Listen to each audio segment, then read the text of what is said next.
Just a scant few months later, in June 1972, Gacy marries Carol Hoff, this woman here. She was newly divorced, a mother of 2 daughters. Gacy romanced her when she was at her most vulnerable, and she fell for his charm and his generosity. Shock, shock, horror, horror. Once again, John Wayne Gacy's adept social skills serve him again. And once again, you got to keep in mind, this woman has no idea that he's less than a year out of prison. Right. She doesn't know his past. Like I said, this information wasn't publicly available. Like back, that was back when you wanted to reach somebody. It's like you called their house, and if they weren't there, it's like, well, they're not there. He did eventually tell her about his time in prison, and she believed that he had changed. Right. Because So he was good at putting on the. I mean, like, that's another thing is he was super into religion, too. But he was also smart because he already developed a relationship with her. They're deeply involved, and it's like, oh, look, I'm a reform. And then she knows him as a good person. And it's like, yeah, I believe you. Because obviously she has every incentive to believe him at that point. So she moves her daughters in with him, and they're all living one big happy family. See, his first wife took his children, but now he's got 2 more. Now he's got 2 daughters. He's got some replacement Some kids, adopted daughters, replacement and family, replacement wife, and a replacement house. And I mean, it's obvious that's what he wants. So he pretty wants much instantly that replacement family. He probably will actually so everything that everything that he had before he entered prison, within short order, he just had it all back. Right. Because he just made that happen for himself. And he just happened to live right next door to one of the oldest and most connected socially families in the neighborhood. The Grexas were his next door neighbors.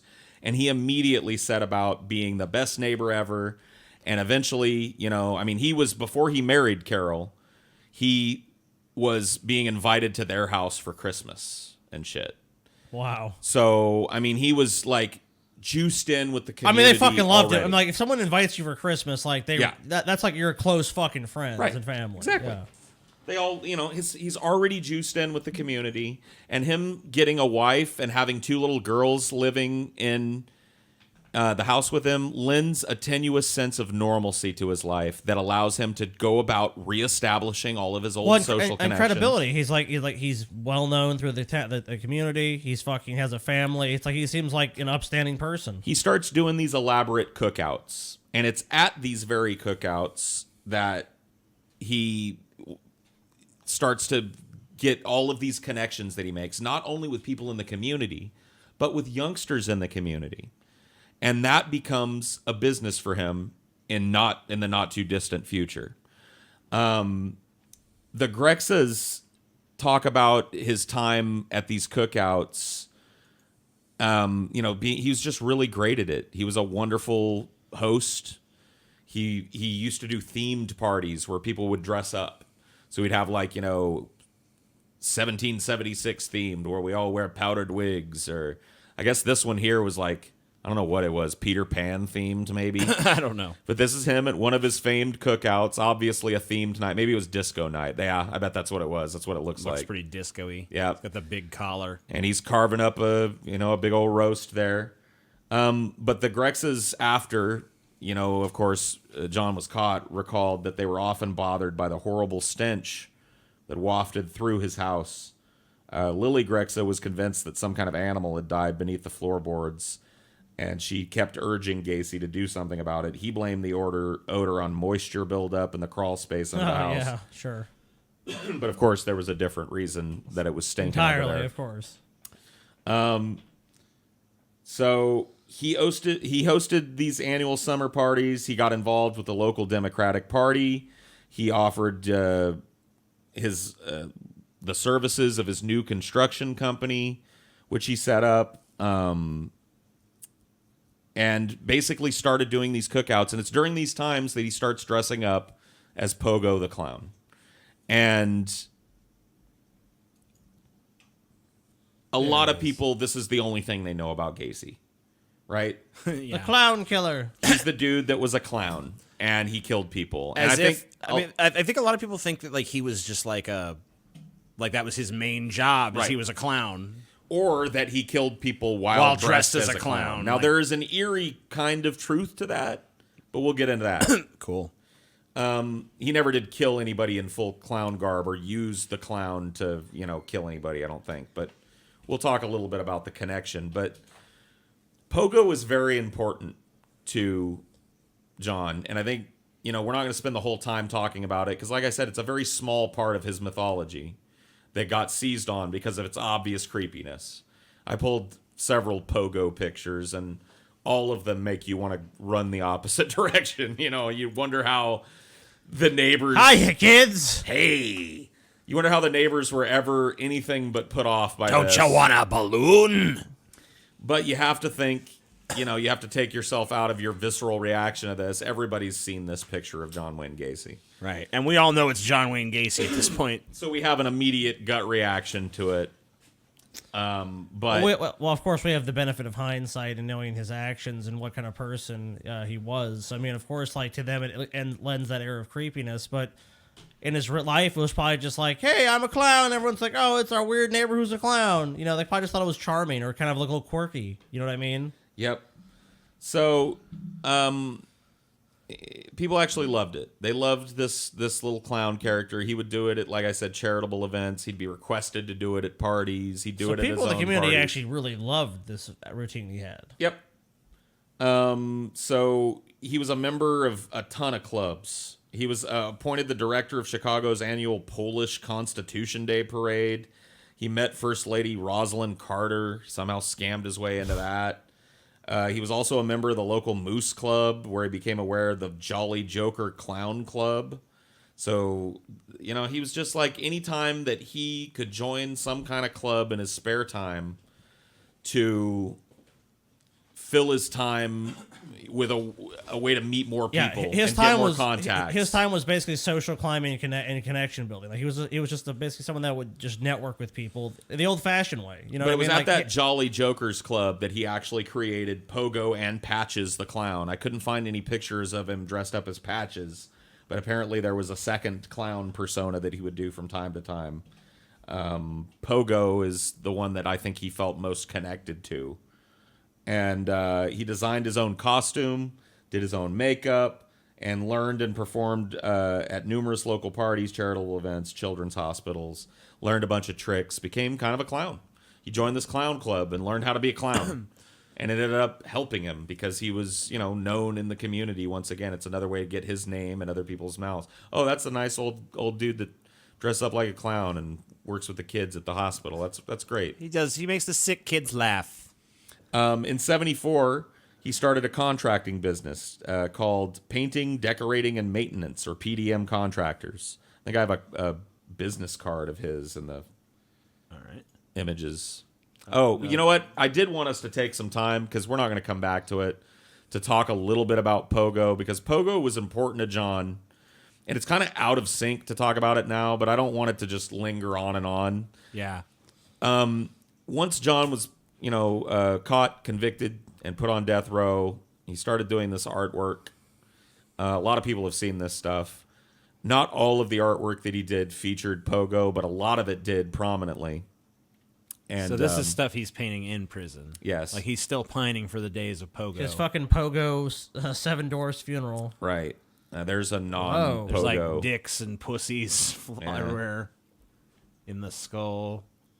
I'm Pogo the Clown. Yeah, he really loved Pogo, dude. And you see he draws himself there with Pogo as a very sympathetic looking clown. Yeah. A very, I don't know.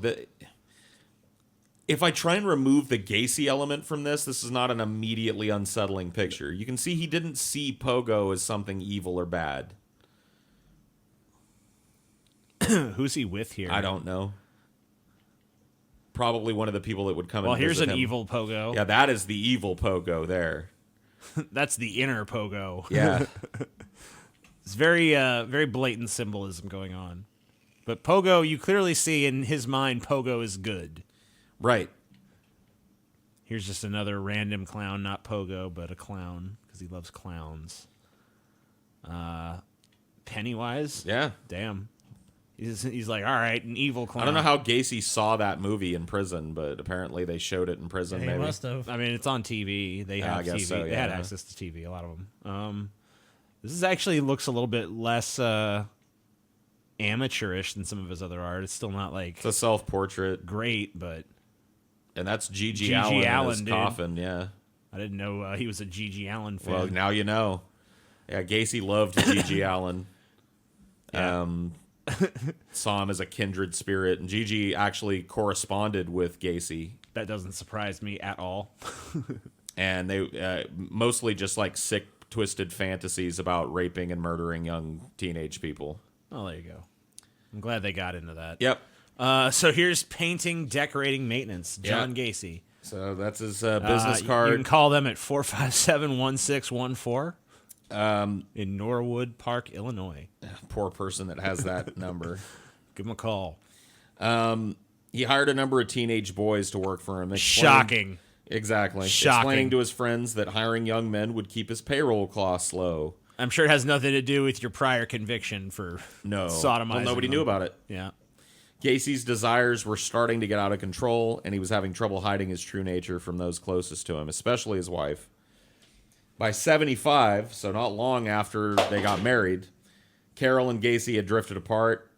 Their sex life had ended, and Gacy's moods became more and more unpredictable, ranging from jovial to this uncontrollable rage that would have him throwing furniture. He'd become an insomniac, and his lack of sleep seemed to make his mood swings even worse. And if his personality changes were not enough, his choice of reading material worried her even more. Carol had started to find magazines with naked men and naked boys in them around the house, and when confronted, Gacy just kind of casually admitted that they were his. He even confessed that he preferred young men to women. Naturally, this was the last straw for Carol, who soon filed for divorce, and that divorce became final on March 2nd, 1976. It's shocking that he couldn't keep that together. So, not a shocking... Eventually, his real person, like you said, he's constant under the temptation of being around young boys, and he's obviously just getting more and more into it and just giving less and less of a shit about his current relationship. Because, obviously, the value he was driving at was social value. He didn't really care about her. It was kind of, like you said, even at a point, it's like towards the end, it's just like, you know what? Yeah. She was a prop. She didn't really... his sociopathy shows in his response, because most people would feel a deep sense of regret or shame, even though not necessarily being gay is something to be ashamed of. No, not that. But hiding it from their wife. You know what I mean? But he didn't care. He just kind of was like, yeah, those are mine, and I like boys more than girls, and I'm not going to fuck you anymore. And she was like, okay, well, fuck you, I'm out. She took her daughters and left Gacy alone in that house again, but he had established himself in the community in such a way. So it's like he's like, I don't need that anymore. Right. I'm where I need to be. She was a prop, and he got what he needed out of her, and he knew at this point, having had 2 wives now figure out what he was and leave him for it, that she was replaceable. At some point, some other woman's going to come across, and I'll be able to snatch her up. Whatever. She's just a prop in his life. And when she left, he was actually kind of happy about it. Well, yeah, because now he's free to, right. Divorce was still kind of taboo, especially in the upper crusty, richy kind of people that he moved amongst. But his social status allowed him to just kind of sidestep that. In the 70s, divorce was becoming all too common, and John was able to just kind of be the happy guy that just had a bad marriage that went south. What are you going to do? So he maintained most of his social status. Until, once again, rumors started to swirl about John Gacy in the community. It's a story that, if you've been watching up until this point, should be all too familiar. Here's the story. He volunteered himself and his teenage boy employees to clean up and repair Democratic Party headquarters in Chicago. That's a big deal. That's a power play right there. Right. Chicago party politics in a big Democratic city, Yes. Unaware of the contractor's past and impressed by his sense of duty and dedication to the community, Committee Chair Matwick nominated Gacy to the Street Lighting Commission. In 1975, Gacy became the secretary-treasurer, but his political career was short-lived. No matter how he thought he was hiding it, rumors once again began to circulate about Gacy and particularly his interest in young men. One of the rumors stemmed from an actual incident that took place during the time that Gacy was working on the Democratic headquarters on the cleanup job. One of the teenagers who worked on the project, 16-year-old Tony Antonucci, According to the boy, Gacy made sexual advances towards him, but backed off when Antonucci threatened to hit him with a chair. Gacy recovered his composure and made a joke out of it. Several weeks later, while visiting Gacy's home, which after he did that, I don't know why you'd go over his I pad. don't know. It was a joke, man. I didn't mean to. Just kidding. My hand slipped. Just making sure you ain't some kind of queer. Gacy again approached Antonucci. He tricked the young man into a pair of handcuffs my and then God. tried to undress him. Antonucci. How do you trick someone into a pair of handcuffs? Well, that's an interesting question. Pogo. The way that he would do it was he would put them on himself and escape them and be like, how fast do you think I can escape out of these handcuffs? yeah. And he'd do it real quick because he palmed the key. It's an old magic trick, right? Yeah. Easy sleight of hand shit. And then he'd go, how fast do you think you can do it? Well, I don't know, man. Why don't you try it? Just give it a shot. Just see if you can do it. You know what I mean? He used that. It's a pogo trick. Okay. So that's how he tricked him into the So he did handcuffs. use some of his clown knowledge. Yep. To I got right out. How You quick can do you do it. think you could do that? It's a crazy trick. Huh? I'll show you how to do it if you can get out in 10 minutes. You know, or whatever the fuck. Yeah. So he tricks the man into the handcuffs. Antonucci, though, was smart, I guess, and he made sure that he was loosely cuffed. So I guess he balled up his fist or something and made some room in the cuff, and he was able to slip free out of the cuffs. He then wrestled Gacy and put the fucking cuffs on him. Oh, shit. Sorry. So, yeah, he wrestled Gacy, managed to subdue him, and took the cuffs off and put them on him. So Gacy's kind of a weakling then. Well, he had that heart condition. Remember, he was Yeah. not. He was he cut a big imposing figure. He's a big stocky dude. But at the end of the day, Yeah, he doesn't have the ability to actually be that tough guy. So it's like a lot of his stuff is just manipulation. Like Right. he has to use his brain and his cunning, which actually makes him more deadly because he's not relying on just brute force. He's relying on, maneuvering people into the right position and at the right time doing what he needs to And do. while all this is going on, he's killing people left and right, I'm sure. not yet. No? Okay.